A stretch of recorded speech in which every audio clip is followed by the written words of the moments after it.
Right. I mean, listen, we got Kid Cudi in a dress. We've got Harry Styles in a dress. We've got all of these men that are being systematically convinced that it's a form of power and advancement for them to take on feminine traits. And you have a society that's reinforcing that via toxic feminism, right? You've got all of these women who can't find men, who are bitter to men, who then become the teachers of feminism and teach you that no matter what, it's the patriarchy that's keeping you behind. And that creates a toxic situation because there's no society, I've said 1,000 times, that can survive without strong men. There just isn't. There isn't. I mean, there's never been a time where there's been a war where it wasn't men that were going out there that were winning the wars, right? By and large, men and women that were helping to win the wars by staying at home, raising good men, raising strong men. God created men to lead and men to be strong. I believe that from the bottom of my heart. I believe in gender roles from the bottom of my heart, but right now gender roles are being undermined. And they're being undermined from the time they get your kid in school. From kindergarten up, they are teaching your kid there's 26 genders. And if you feel like this today, you can be this tomorrow. If you want to be a worm, a butterfly, but you need to be convincing them they should be anything but what they actually naturally, biologically are, right? It would be one thing if they presented being themselves as an option, like, hey, you can be a man, but no, they're actually trying to convince them that they can't be a man. And so, what I'm seeing happening right now is something that is sinister. And I say it's sinister because this isn't happening because a bunch of woke people hate America. It's happening because there's another country that's influencing America and wants to cripple it from the inside out. It's a different day. What I mean by that is that you cannot just invade a country the old school way, right? If you want to invade America, you can't just be like, I'm just going to throw a bomb and roll in some trucks to invade America. But if you did want to take over America, if you actually sought to take over the world and you recognize that times are different now, you would have to cripple America from the inside out, right? This is when we start to talk about China. At the same time that America is running this programming that men need to be women, walk around with their tail between their legs, and all these corporations who are largely funded by Chinese people. Chinese people own so much of American products. Everything we touch is made in China, made in China, made in China. At the same time, these corporations are telling us that being a man is wrong. China is running a parallel program to make men more masculine. So you can read that. That's not breaking news. Google BBC China program to make men more manly. So they are trying to systemize making their men more manly while they're trying to weaken our men. If you study foreign policy and you know about China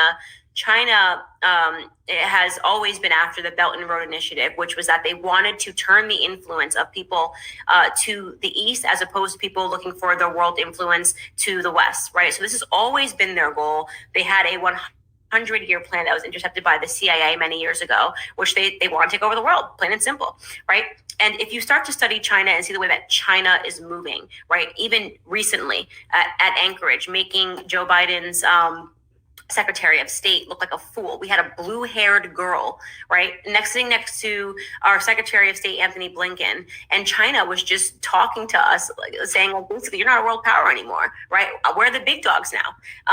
And people are not paying attention to that because we're busy with Black Lives Matter. China is sitting on a stage saying that America has race issues, trying to stoke race issues in America, while at the same time, they have concentration camps for Muslim people, right? You think it's interesting timing that all of a sudden the Stop Asian Hate campaign is starting in America. Oh, what's that going to lead to? The same place the Black Lives Matter campaign led to. It's going to lead to Black Lives Matter campaign. You can't criticize a Black person. Well, the Stop Asian Hate campaign, which makes no sense because we should be talking about Black Americans kill most Asians. It's going to end in a place where the media is going to say you cannot criticize Asian Americans, right at the time where China is suddenly saying we're the new world power. We're not going to be able to criticize China. We're not going to be able to talk about Beijing. We're not going to be able to talk about foreign policy, their initiatives.